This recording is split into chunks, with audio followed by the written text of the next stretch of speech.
मराठा समाज जो आहे आर्थिक आणि सामाजिक मागासलेला आहे, त्यामुळेच आपण मराठा समाजाला आरक्षण 10% दिले आणि ते पुढे देखील टिकवलं पाहिजे ही सरकारची भूमिका आहे।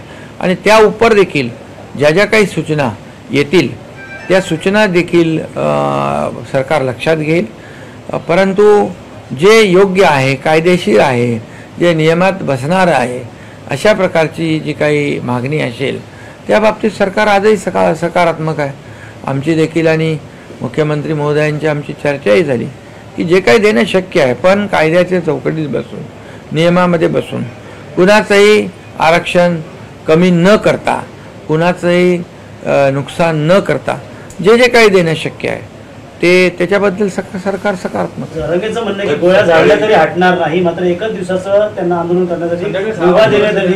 जर 5 वाजेनंतर हटली ना तर शिवसेनेची भूमिका सरकार शिवसेनेची काय भूमिका सरकार म्हणून गोळ्या घालण्याचं काम सरकारचं नाही आहे, हे सर्वसामान्यांचं सरकार आहे, सर्वसामान्यांना न्याय देणारं सरकार आहे। म्हणून तर मी सांगतो ना की जे आम्ही दिलं ते जे आज टीका करतायत त्यांनी टिकवलं नाही, त्यांची भूमिका त्यांनी स्पष्ट केली पाहिजे की काय भूमिका आहे तुमची यांच्या आंदोलनावर। आणि जेव्हा आम्ही बैठकीला बोलवतो, जेव्हा मी मुख्यमंत्री असताना तर बाहेर तर खूप काय बोलतात, समाजाला पाठिंबा बैठकीला येत नाहीत। ही असली दुटप्पी भूमिका का घेता? जी भूमिका आहे ती स्पष्टपणे घ्या। आणि म्हणून मराठा समाजाला न्याय देत असताना सरकार त्यांच्यावर कुठलाही अन्याय करणार नाही किंवा मराठा समाजाला न्याय देत असताना इतर कुठल्याही समाजावर अन्याय करणार नाही।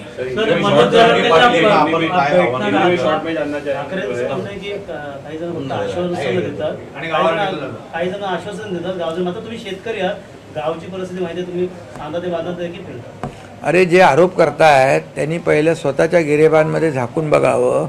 आम्ही दिलेलं आरक्षण, महायुतीने दिलेलं आरक्षण ते मुख्यमंत्री असताना टिकवू शकले का दुर्लक्ष केलं? मग मराठा समाजाबद्दल किती तुम्हाला कळवळा आहे, किती तुमची भूमिका दुटप्पी आहे? मराठा समाजाचं आंदोलन लाखांचं झालं त्यावेळेस कोणी टीका केली होती सामनामधून, कोणी टिंगल केली होती? आणि म्हणून त्यांना तर बोलायचा नैतिक अधिकारच नाही आहे। त्यांनी तर ते आरक्षण टिकवलं नाही जे देवेंद्र फडणवीस साहेबांच्या काळात दिलं गेलं होतं आणि त्यानंतर ते आरक्षण रद्द झालं। मी मुख्यमंत्री झाल्यानंतर महायुतीने आम्ही पुन्हा 10% आरक्षण दिलेलं आहे। जे आम्ही बोलतोय ते करून दाखवतो, बोलायची पण हिंमत दाखवतात का ते? त्यांनी फक्त निवडणुकीची मतं घेण्यापुरतं ते राजकारण करतात।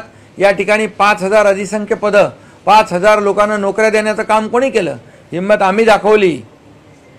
त्यावेळेस देखील मुख्यमंत्री असताना काय हिंमत दाखवली नाही आता जे आरोप करतायत त्यांनी। आणि म्हणून त्यांनी आमच्यावर बोलण्याचा नैतिक अधिकार त्यांना नाही।